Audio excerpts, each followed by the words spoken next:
So, alveolus is made up of single layer of cells. Okay, good. अब air जो अंदर enter होती है जब हम इनहेल करते हैं उसमें कार्बन डाइऑक्साइड है 0.04% और ऑक्सीजन है नियर अबाउट 22%। ठीक हो गया।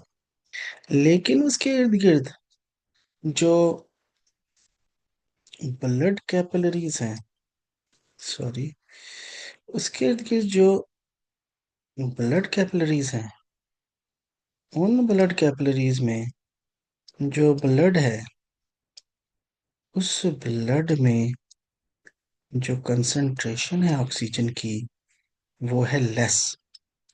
यहाँ ऑक्सीजन है लेस और इसमें कार्बन डाइऑक्साइड है हाई। चलिए अब यहाँ आ जाते हैं। यहाँ नजर आ रहा है हमें एल्वुलस, यहाँ हमें एयर नजर आ रही है। यहाँ हमें नजर आ रहा है कि इधर से ब्लड जब एंटर हुआ तो ये ब्लड था डीऑक्सीजनेटेड, मीन्स के मोर कार्बन डाइऑक्साइड। नीले रंग का मतलब है कि कार्बन डाइऑक्साइड ज्यादा है। कार्बन डाइऑक्साइड कंसंट्रेशन ज्यादा है, एल्वुलस में कम है, तो तेजी के साथ कार्बन डाइऑक्साइड जो है वो टिश्यू फ्लूइड के थ्रू और सिंगल लेयर ऑफ सेल्स के थ्रू जा रही है एल्वुलस के अंदर। और एल्वुलस से ऑक्सीजन धड़ाधड़ जो है वो कैपिलरी में दाखिल होकर रेड ब्लड सेल के अंदर मौजूद हीमोग्लोबिन के साथ अटैच होकर ऑक्सी हीमोग्लोबिन बना रही है। तो ये जो फ्लो हुआ, इस फ्लो में डीऑक्सीजनेटेड ब्लड आया था, लेकिन जब वो लंग्स से होता हुआ एल्वुलस से होता हुआ आगे जा रहा है तो वो ऑक्सीजनेट हो चुका है। ठीक हो गया जी। तो इस तरह से ऑक्सीजनेशन हो गई उस ब्लड की, और ये फिर ऑक्सीजनेटेड ब्लड जो है वो ट्रांसपोर्ट में हमने पढ़ा है कि पल्मोनरी वेन लेकर हार्ट में चली जाती है। बिल्कुल ठीक है। यहाँ पे एक और इन्फॉर्मेशन दी हुई है कि each lung contain 250 million alveoli. ये बात बिल्कुल ठीक है। 250 मिलियन एल्वियोलाई होते हैं हर लंग्स में।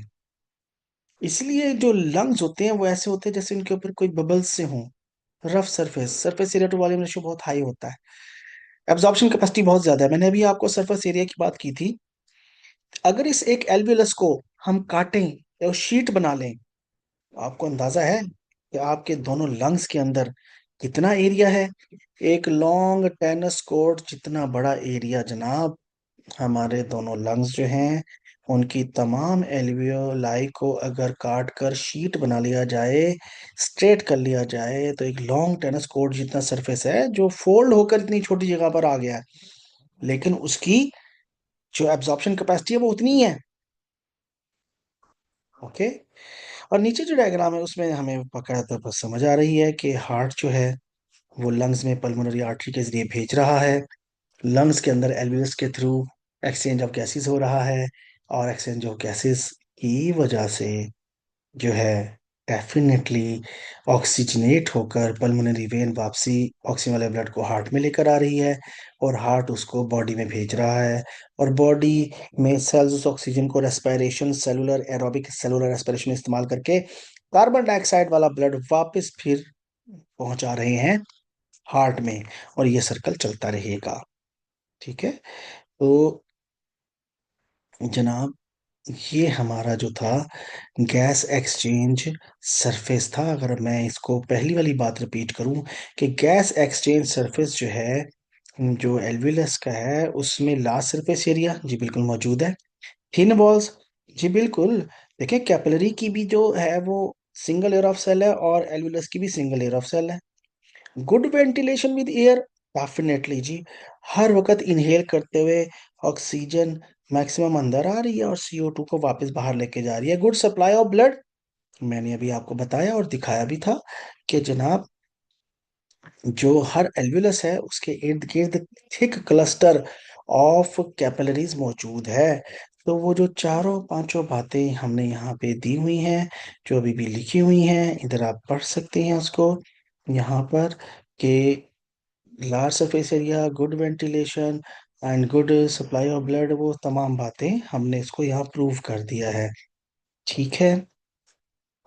और yes, one more important thing additionally, कि जो वॉल्स ऑफ एल्वियोलाई है ना, वन सेल थिन तो है, लेकिन एक बड़ी इंपॉर्टेंट बात है कि उनके सेल्स के बाहर एक moist surface, moist layer of water है। उसको हमने खास वर्ड यूज करना है उसके लिए।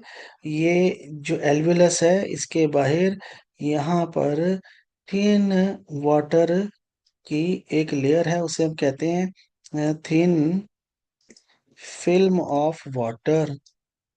थिन फिल्म ऑफ वाटर का मतलब ये है कि बहुत पतली लेयर है पानी की, गीला है बाहर से। उसका फायदा यह है कि जितना मॉइस्ट सरफेस होगा, ऑक्सीजन डिसॉल्व होगी, ज्यादा फास्ट डिफ्यूजन रेट होगा। Same in the case with carbon dioxide.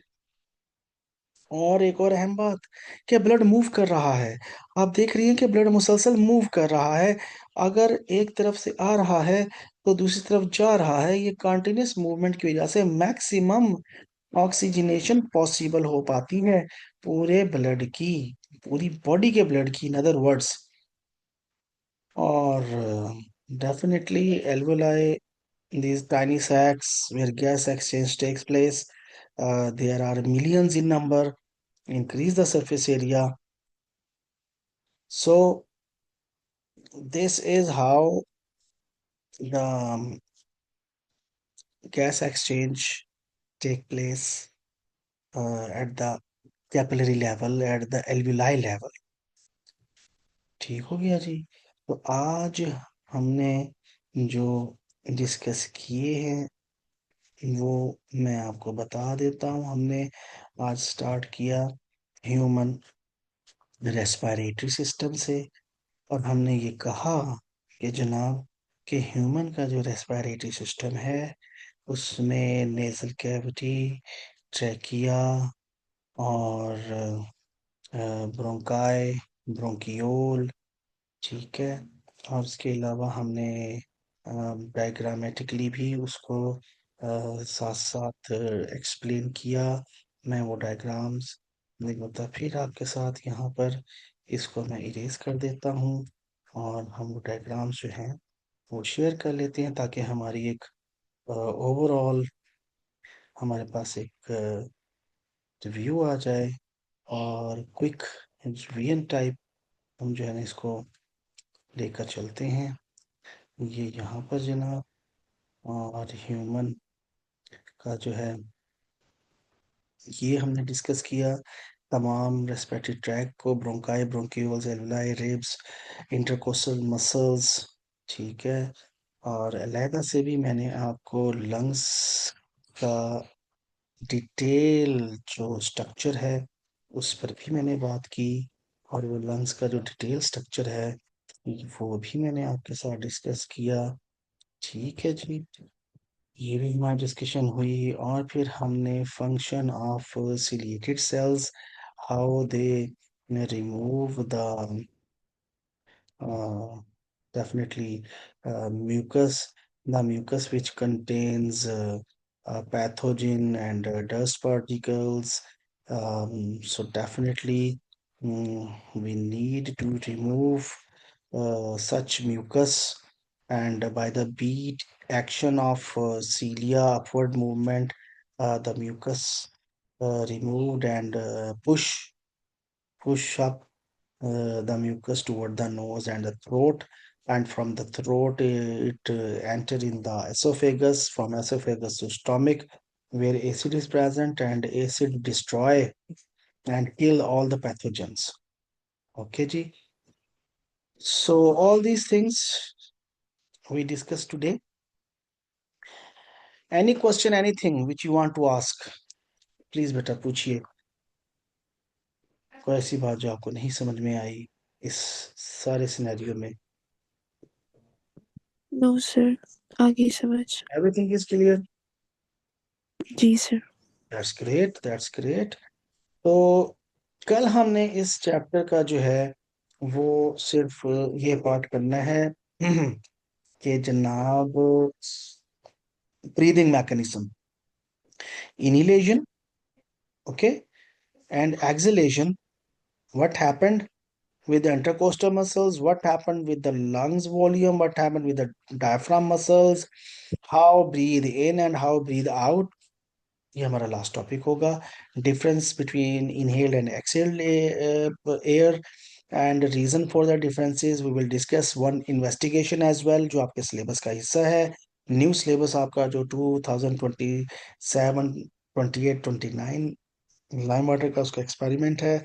Investigation, the effect of exercise on breathing definitely, और all these things we will discuss tomorrow इंशाल्लाह। ठीक है। Now there is no question, everything is clear to you. जी sir. That's great. तो मैं आपको इसके notes भेज रहा हूँ, ठीक है, गो थ्रू कीजिएगा, और इंशाल्लाह after the completion of this topic we will do the past paper questions.